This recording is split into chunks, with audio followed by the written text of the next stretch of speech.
post-mortem of a loss like we experienced on Saturday is always difficult.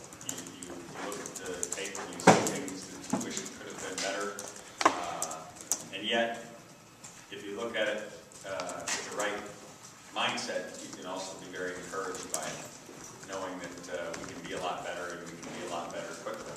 So I'm excited about going forward, leaving that game behind us in terms of its disappointment, but taking with us the lessons that were available to us, and I think we still have the makings of a darn good football team. So I'm excited about playing again here this Saturday night at the Rover. It's always a great venue, and looking forward to another chance to play on that great field. So happy to answer any questions.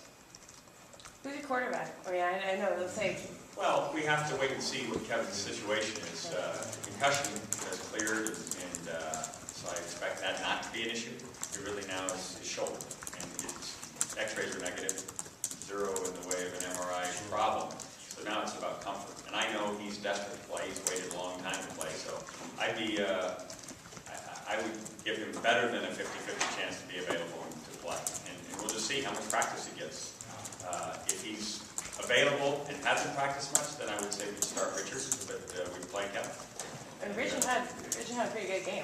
Richard played really well, and you know, as I said, he would continue to play. But so was Kevin playing well until the injury. So you know, I don't see any reason not to keep them both in the mix. So in other words, if they were both healthy, Kevin would still start. Continue to play. Yeah. But would Kevin still start? If they were both healthy? Depends again how much practice we'll have. You know, Kevin does give us a little bit faster player quarterback, but we'll wait to see how that turns out. Rio had 97 yards. 97 yards, he was terrific. Yeah, I was proud of Richard. Still think we can get better at it, as is the case with Kevin. And, you know, as the quarterback coach, you're going to be critical, and you're going to keep demanding things to improve. There was lots that could be taken from the game that are good and positive. Kevin's injury kind of forced your hand there, but where were you at in terms of getting Richard in the game at that point? You know, Richard was going to play, as I told you. I hadn't made any firm decisions at that point. You know, we hadn't had the ball a lot. I think we had the ball 3 minutes and change in the first quarter. So, you know, I hadn't had enough football to be played to make a decision exactly when I was going to go to number 12, but you know, it's a situation where fortunately we had 2 guys ready. Given Kevin's history and that Richard did play well, I mean, have you given thought to saying, well, let's just shut Kevin down this week and just to be safe? I don't think that'd be fair to Kevin. I think Kevin's dying to get himself ready and to go. Now, if Kevin's mindset is of that, which I'd be shocked if it were, I've not talked to him today, but if Kevin's mindset were that, then that would be probably the prudent thing to do. But Kevin has waited a long time to play, and I think is going to be chomping at the bit to get back in there as quickly as possible. Remember when Richard had his foot sprain, or had the, all of a sudden 2 days later he's ready to go, just because we had competition. He wasn't going to let one get too far out in front. I think that probably will be the same situation with Kevin. Is this situation similar at all to last year when Kevin kind of hurried back for the Cal game and then ended up being more injured than you thought? Well, that was a knee that obviously was more damaged than we originally believed.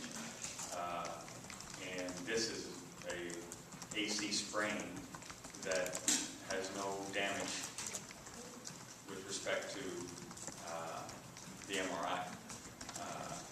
So with that being said, now it's a tolerance thing. And, you know, we'll see where that is.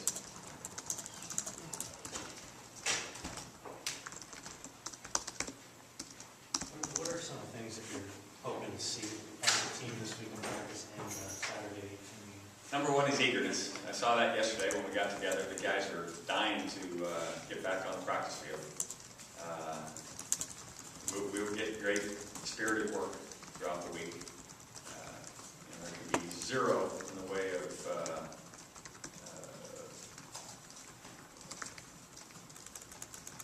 thinking about that we don't have a formidable opponent. We have to give San Jose State their due respect. The score was lopsided, but if you watch the tape, they played Stanford very, very tough.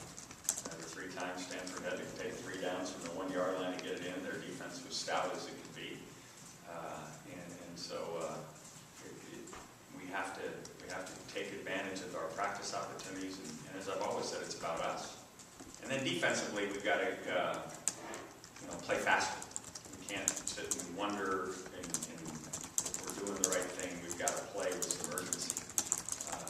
And I know Joe is going to work hard to get that accomplished with respect to how we come out and play on defense. You said yourself after the game that, I think the question was about scheduling a weaker opponent. I don't think you can't really learn about. Well, yeah, I mean, there's pluses and minuses. First games, it's one of the reasons the NFL has preseason, right? First games are going to be some mistakes and glitches because it's the first game. You haven't been through it. People haven't been in that arena. And so if you schedule a lesser opponent in that situation, those usually aren't as glaring. When you play a formidable opponent and you do it on the road, then those mistakes are going to be that much more critical, assuming that the opponent plays well, as has been the case each of the last 2 years, both at Kansas State now and Houston. And that's the downside. But we found out a great deal about ourselves, despite the fact that we didn't end up with more points. We came back from 31-14 deficit on the road and had chances to take the lead and had chances to come back and gain a really, really a great win. And so, although we didn't get it done, I think there's an encouraged group of coaches and players alike that are all excited about having a team that is capable of that. And I don't know how many times since I've been at UCLA we scored 5 touchdowns. I know it's not very often.